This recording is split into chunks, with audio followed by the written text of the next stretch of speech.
என்ன சொல்லியிருக்கிறாங்க பாருங்களேன், விஜய் மீது அண்ணாமலைக்கு ஒரு பொறாமை இருக்கு, அந்த பொறாமையினாலதான் இவர் இந்த மாதிரி ஒரு கட்சி ஆரம்பிச்சிருக்கிறாரு அப்படின்றாங்க. விஜய் மேல பொறாமைப்படாத ஆட்களே இல்லைன்னு சொல்லலாம். அது சினிமா துறையில இருக்கக்கூடியவங்க நிறைய பேருக்கு அந்த பொறாமை இருக்கு. ரஜினிகாந்தே கூட அவர் பொறாமைப்படல அப்படின்னு சொல்லிட்டு பிரஸ கூப்பிட்டுட்டு சொல்லக்கூடிய அளவிற்கு பொறாமை உணர்வு மேலோங்கி இருக்கு. அந்த இதுலதான் இப்ப அரசியல் தலைவர்கள்னு எடுத்துக்கிட்டீங்கனாலுமே கூட இந்த யங் அரசியல்வாதிகள் அவங்க எல்லாருக்குமே இந்த பொறாமை இருக்கு.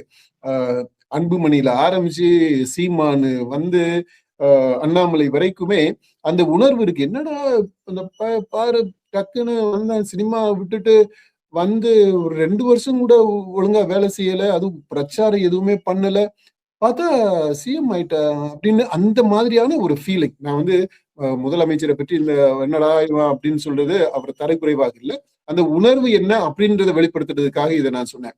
அதனால அந்த முதலமைச்சர் விஜய் மேல பொறாமை உணர்வு பரவலாகவே இருக்கு.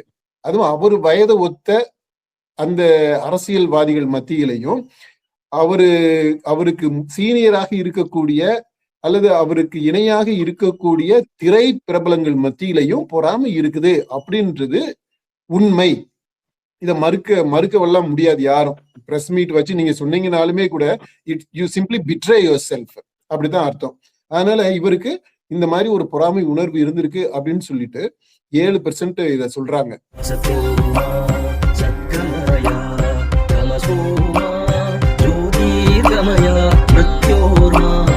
அமிர்தம்